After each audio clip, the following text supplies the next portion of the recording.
clean the toilet, Mom. I am the boss now." The laughter that followed was not the worst part. The worst part was the grin on my son's face when he said it.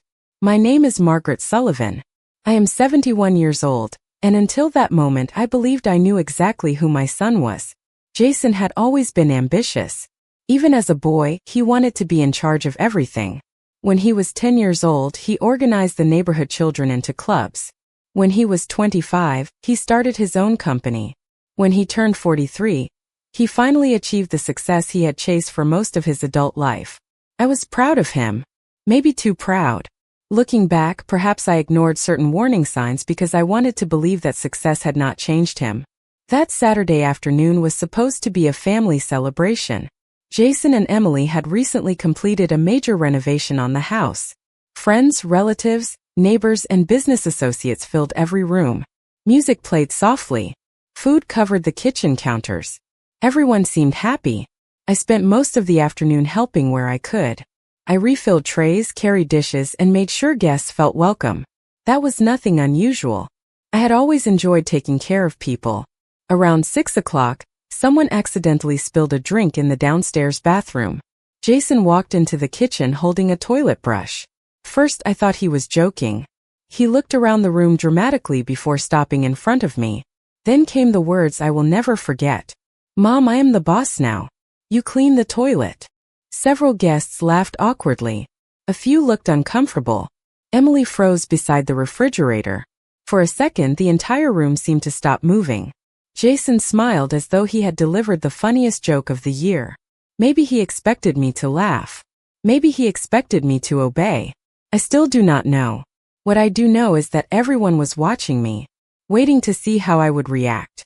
I looked at the toilet brush in his hand. Then I looked at my son. The same boy I had raised by myself after his father passed away.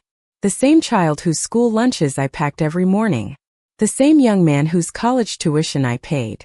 By working extra shifts and sacrificing vacations for nearly a decade.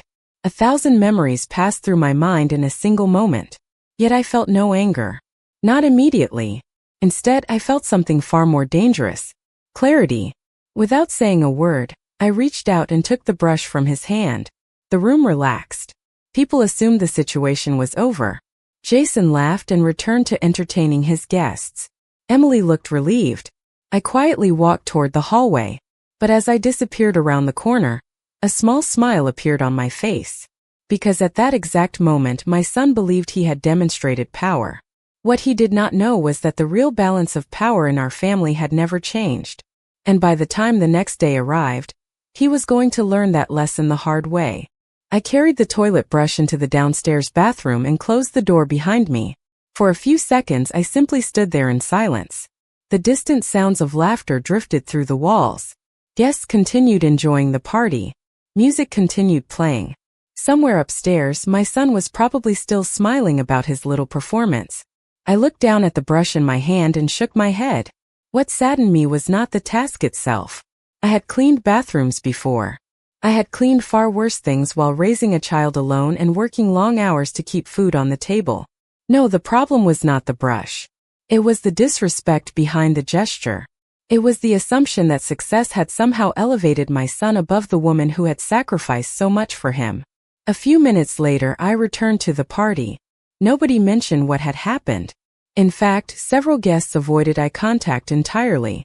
That told me everything I needed to know. They had recognized the humiliation for what it was. Emily approached me near the kitchen island. Her expression was uneasy. "Margaret, I am sorry about earlier," she said quietly. Jason was trying to be funny. I smiled politely. Was he? She opened her mouth as though she wanted to say more, but then looked away. That answer was enough. Deep down, she knew exactly what had happened. The rest of the evening passed without incident. I remained pleasant. I spoke with guests. I complimented the renovations. I thanked Jason and Emily for inviting me. If anyone expected anger, they were disappointed. By 9 o'clock, I collected my coat and prepared to leave. Jason walked me to the front door. His confidence had not faded. "See you next week, Mom," he said casually. I nodded. Perhaps. The single word seemed to confuse him. Before he could ask what I meant, I stepped outside and headed toward my car. The drive home gave me time to think. Streetlights passed across the windshield as memories surfaced one after another. The small apartment where Jason and I lived after his father died. The second job I took when tuition bills arrived. The weekends I spent repairing things myself because hiring help was too expensive. Through every challenge, I told myself it was worth it. My son would have opportunities one never had. And he did. Yet somewhere along the way, gratitude had been replaced by entitlement. When I arrived home, I did not go straight to bed. Instead, I walked into my study and opened a locked drawer in my desk. Inside sat several folders, neatly organized and untouched for years. I removed one and placed it on the desk. Then I picked up my phone and scrolled through my contacts until I found a familiar name. Robert Greene. Family attorney. Trusted advisor. Friend for more than 20 years. My finger hovered over the screen for a moment before I smiled. There was no anger in my heart. No desire to hurt anyone. But there are moments in life when people need to learn that respect is not optional. I scheduled a meeting for the following morning and placed the phone back on the desk. Then I looked at the folder once more and quietly laughed to myself. My son believed he had become the boss. By this time tomorrow, he would begin discovering how mistaken he was. At 9 o'clock the next morning, I walked into Robert Greene's office carrying the folder I had removed from my desk the night before. Robert had known me for more than 2 decades. He had helped me navigate business contracts, estate planning, charitable foundations, and countless legal matters. When I entered his office, he immediately noticed the expression on my face. "Something happened," he said. I smiled faintly. "You know me too well." After we sat down, I told him everything. The party, the toilet brush, the laughter, the comment about being the boss. Robert listened without interrupting. When I finished, he leaned back in his chair and folded his hands. "And what do you want to do?" he asked. That was the question. Not what I could do. What I wanted to do. There is a difference. I opened the folder and carefully spread several documents across his desk. Property records. Trust agreements. Ownership documents. Signed contracts dating back years. Robert reviewed them quietly. After several minutes, he looked up at me. "Does Jason know?" I shook my head. Not everything. The truth was surprisingly simple. For years, I had allowed Jason to believe he understood our family's financial structure. He knew pieces of it, but not the entire picture. Many years earlier, after his father died, I had made several decisions designed to protect family assets for future generations. Those decisions had remained unchanged ever since. Certain properties were still under my control. Certain arrangements required my approval. Certain assumptions Jason had apparently made were not supported by reality. Robert adjusted his glasses and smiled. "Then I assume your son is about to receive an education." I laughed softly. "A valuable one." We spent nearly 2 hours reviewing everything. By the time the meeting ended, every detail was organized. Every document was updated. Every question had an answer. Yet what pleased me most was not the paperwork itself. It was the peace I felt walking out of that office. For the first time since the party, I knew exactly what I was going to do. I was not seeking revenge in the way most people imagine. I was not interested in humiliation. I was interested in truth. Sometimes truth is the most powerful lesson of all. Around noon my phone rang. It was Jason. His voice sounded cheerful. "Hey Mom. How are you?" I almost smiled at the timing. Less than 18 hours had passed since he handed me that toilet brush. "I am doing very well," I replied. We exchanged a few casual comments before he mentioned an upcoming project involving the house. Then he said something that caught my attention. "I will probably make a few decisions about the property this month." Property. There was that word again. The confidence in his voice told me everything. He genuinely believed he possessed authority he did not actually have. I listened politely until the conversation ended. After hanging up, I looked out the window and watched the afternoon sunlight settle across my garden. Somewhere across town, my son was moving through his day convinced he was in complete control of his future. He believed he was the boss. He believed the foundation beneath his life was secure and understood. He had no idea that several assumptions were about to collide with reality. And when they did, The smile he wore at that party would disappear very quickly. The following week unfolded exactly as I expected. When people operate under false assumptions, reality eventually begins creating cracks in the story they have built for themselves. 3 days after my meeting with Robert, I received an unexpected call from Emily. Her voice sounded tense. "Margaret, do you have a minute?" she asked. "Of course." There was a brief silence before she continued. "Jason has been frustrated all morning. Something happened with the refinancing paperwork for the house." I remained quiet. "The bank requested additional documentation," she explained. "Now there are delays." I thanked her for letting me know and wished her luck. What I did not tell her was that I already understood exactly why those delays existed. Certain documents revealed ownership structures that Jason had never paid attention to. For years, he assumed he understood everything because nobody had challenged his assumptions. Unfortunately for him, assumptions are not legal facts. Later that afternoon, Jason called. Unlike our previous conversation, he sounded irritated. "Mom, did Dad ever leave any unusual paperwork behind?" I almost smiled. "What kind of paperwork?" He hesitated. "Property records.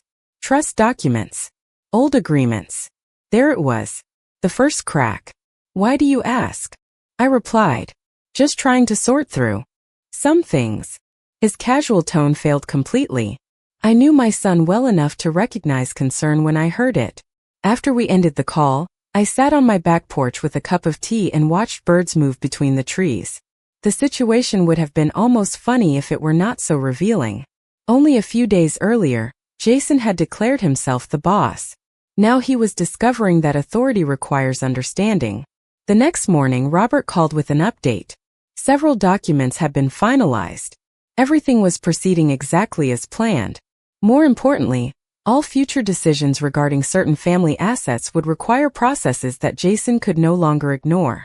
Nothing had been taken from him. Nothing had changed overnight. The only difference was that reality was becoming visible. By Friday evening, the tension had become impossible to miss. Emily called again. This time she sounded genuinely worried. "I do not understand why Jason is so stressed," she admitted. "He keeps saying things are more complicated than he realized." I listened carefully. Emily had never participated in the arrogance that occasionally surfaced in my son. In many ways, she was caught in the middle. "Sometimes complicated situations reveal important lessons," I said gently. She laughed nervously. "That sounds mysterious." "Perhaps it is." The following day, Jason appeared at my front door without warning. The moment I saw him standing there, I knew the education had officially begun.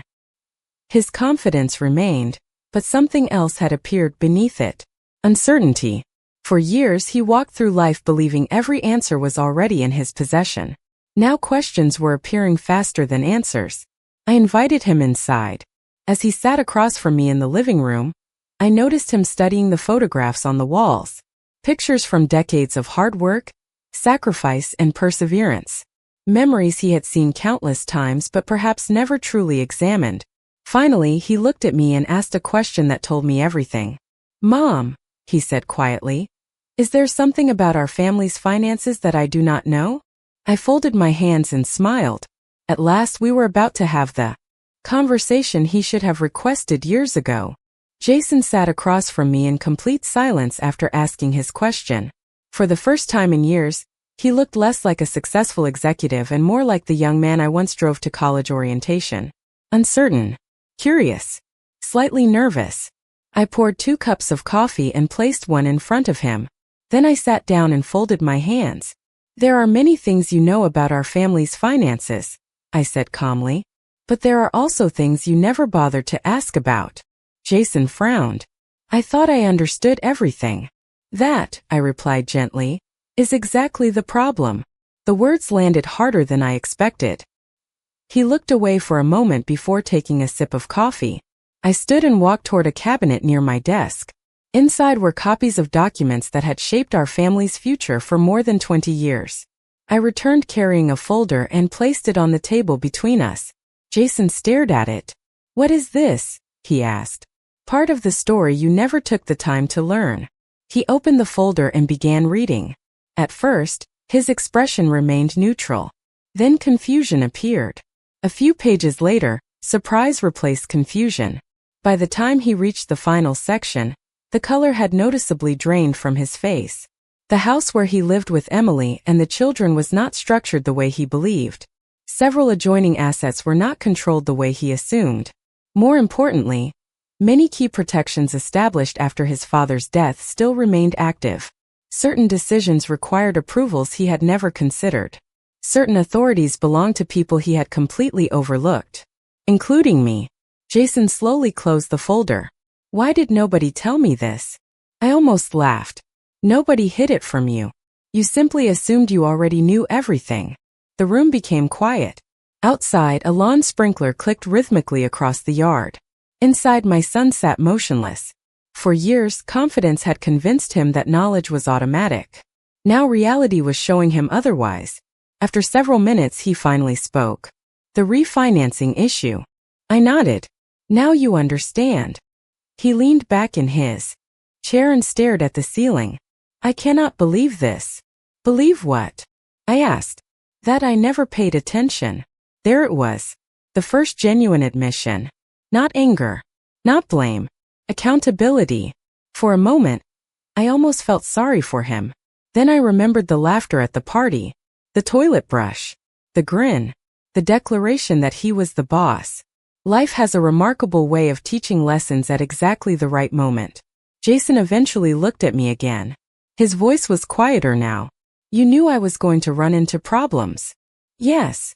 And you let it happen. I smiled. No, Jason. You let it happen. That distinction mattered. I had not created the situation. I had simply stopped protecting him from the consequences of his own assumptions. As the afternoon sun moved across the room, he continued reviewing documents. Each page revealed another piece of a reality he had ignored for years. By the time he finished, he no longer looked like the man who stood in front of his guests making jokes at my expense. He looked thoughtful, humbled, perhaps even embarrassed. As he gathered the papers and prepared to leave, he paused near the front door. Mom, he said carefully, I think there is a lot we need to talk about. I nodded. I agree. What neither of us realized yet was that the most important conversation was still ahead. Because the documents were only the beginning. The real lesson had never been about money, property, or authority. It was about respect. And very soon, that lesson would become impossible for anyone in the family to ignore. The days following our conversation felt strangely quiet. Not because nothing was happening, but because so much was happening beneath the surface. Jason called less frequently. When we did speak, his tone was noticeably different. The certainty that once dominated every discussion had faded. In its place was caution, reflection. For years, my son had approached life as though confidence alone could solve any problem. Now he was beginning to understand that wisdom requires something more. About a week later, Emily invited me to dinner. There was something unusual in her voice when she called. Not anxiety, not concern, curiosity. When I arrived at their house that evening, I immediately noticed the atmosphere. The children greeted me warmly. Emily seemed relaxed. Jason, however, appeared distracted. Throughout dinner, he spoke less than usual. Several times, I caught him staring thoughtfully into space. Eventually, after the children left the table, he set down his fork and looked directly at me. I have been thinking about our conversation, he said. I nodded but remained silent. The more I learn, the more I realize how much I took for granted. Emily glanced between us. Clearly, she had heard parts of the story but not everything. Jason continued. I always assumed I understood how things worked because nobody corrected me. Did you ever ask? I replied gently. The question hung in the air. After several seconds, he shook his head. No. Sometimes the most important lessons come from answering simple questions honestly. The conversation shifted after that, but the mood remained thoughtful. As dessert was served, Olivia unexpectedly changed the direction of the evening. Grandma, she asked, is it true that you worked 2 jobs when Dad was little? I smiled. For a while, yes. Her eyes widened. Why? Before I could answer, Jason lowered his head. The room became quiet again. Finally, I explained. Because sometimes people you love need opportunities more than you need comfort. Olivia nodded as though she were processing something important. Ethan listened carefully too. Children often understand truths that adults overlook. The rest of the evening became a collection of stories. Not stories about money or property. Stories about sacrifice. About challenges. About perseverance. The children were fascinated. Emily listened closely. Jason remained unusually quiet. Then, as everyone prepared to leave the table, he said something that surprised me. I do not think I ever really appreciated everything you did. No excuses followed. No explanations. Just a simple statement. Honest and direct. For the first time since the party, I felt genuine hope. Not because he was admitting mistakes. Anyone can apologize.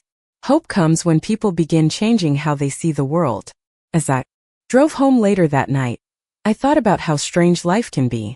One careless moment had exposed years of hidden attitudes. Yet that same moment had also created an opportunity for growth. The lesson was spreading beyond Jason now. Emily understood it. The children were beginning to understand it. Even extended family members had started viewing relationships differently after hearing pieces of the story. But I still had one final step remaining. There was a conversation I intended to have with the entire family. Not to embarrass anyone. Not to expose anyone. To make sure the lesson would never be forgotten. And when that gathering finally took place, my son would come face to face with the true meaning of respect. 2 weeks later, I made the calls. One by one, family members received invitations to a Sunday dinner at my house. There was nothing unusual about that on the surface. I had hosted family gatherings for years. Birthdays, graduations, holidays, and anniversaries had all been celebrated around my dining table. Yet this invitation felt different. Even Jason seemed to sense it. When he called to confirm, there was a hesitation in his voice. Is there a special occasion? He asked. Just family, I replied. By the time Sunday arrived, everyone was curious. Emily brought a homemade dessert. Olivia and Ethan ran into the backyard the moment they arrived.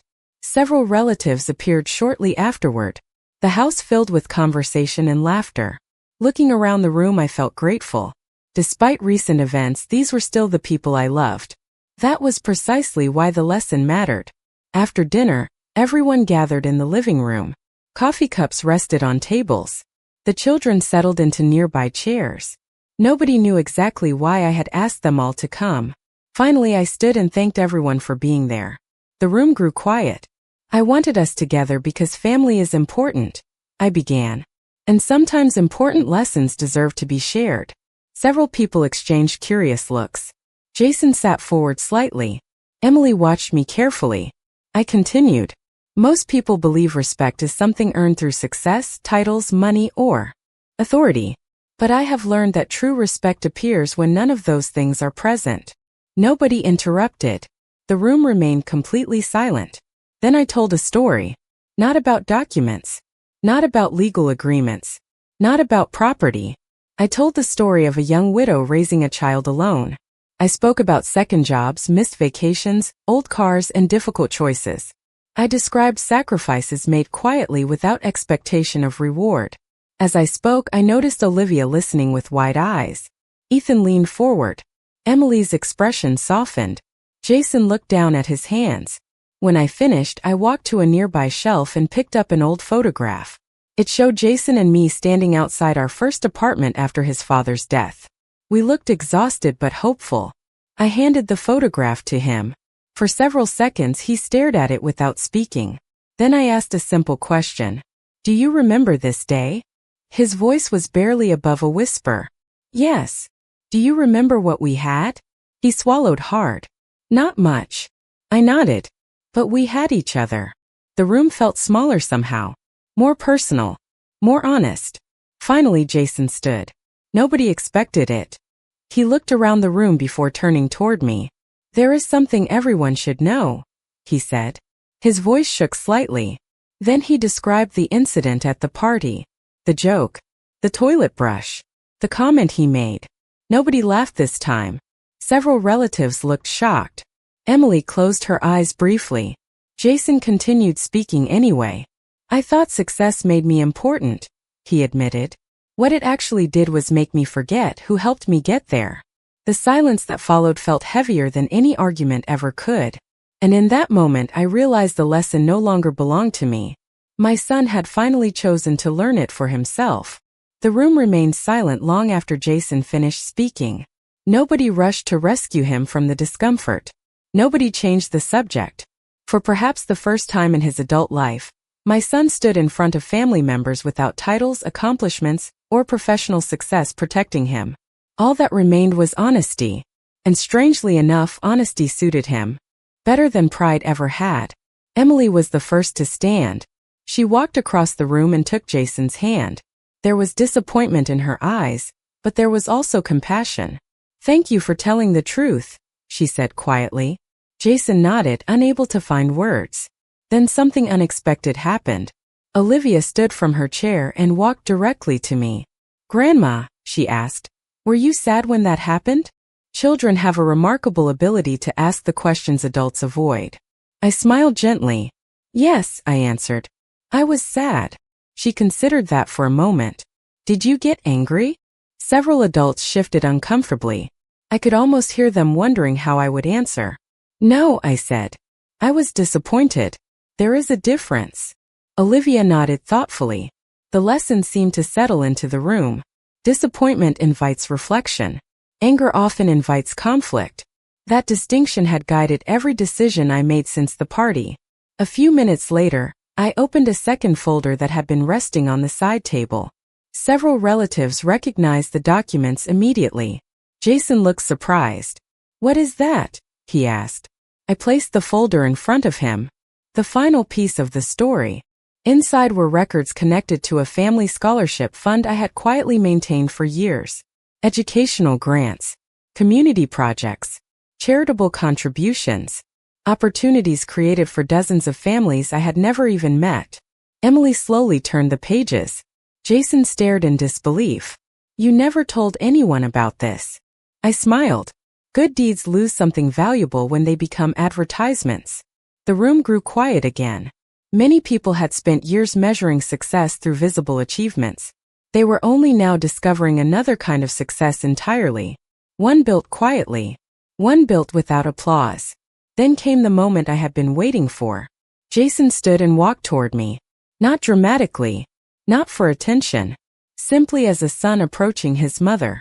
His voice trembled slightly. "I cannot change what I did." "No, Iraplia. You cannot." He nodded.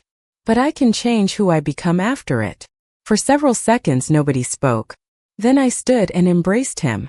The tension that had lingered for weeks finally disappeared. Not because mistakes had been erased. Mistakes do not disappear. They become lessons. Around us, conversations slowly resumed. The children laughed. Coffee was poured. Family members relaxed. Yet something fundamental had changed. The balance of power my son once believed he possessed no longer mattered. Titles no longer mattered. Ownership no longer mattered. What mattered was understanding, respect, gratitude. As the evening drew to a close, I watched Jason helping clear dishes without being asked.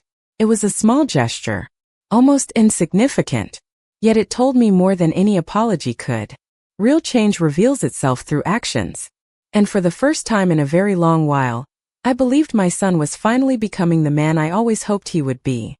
A year later, I found myself standing in the same kitchen where everything had begun. Sunlight streamed through the windows, grandchildren laughed in the backyard, and the smell of food filled the house. Yet the atmosphere could not have been more different. The lesson that started with a careless joke had quietly transformed our family. Jason changed in ways I never expected. Not overnight. Real growth never happens that way. It happened through dozens of small choices. He listened more. He spoke more thoughtfully. He stopped assuming he already knew everything. Most importantly, he learned to treat people with the same respect regardless of their position, income, or status. Emily noticed it first. Then the children. Eventually everyone else did too. One afternoon, several months after our family gathering, I visited Jason's office. I had not been there in years. While waiting in the reception area, I watched him interact with employees. He greeted each person warmly. He thanked people for their work. He listened carefully when someone raised a concern. As I observed him, I realized something remarkable. The man standing in front of me was very different from the man who once believed being the boss made him superior to others. Success had not disappeared from his life. Instead, success had finally been balanced by humility.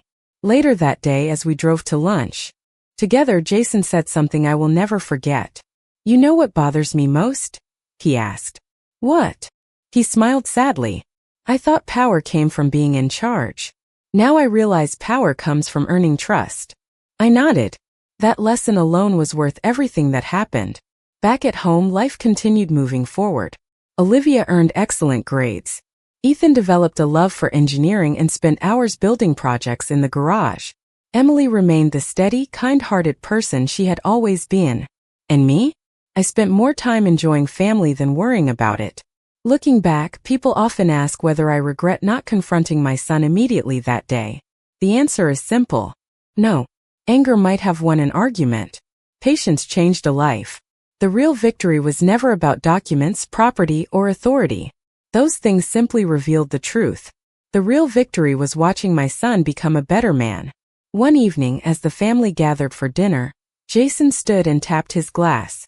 Everyone looked toward him. He smiled before speaking. "I want to thank someone." Then he looked directly at me.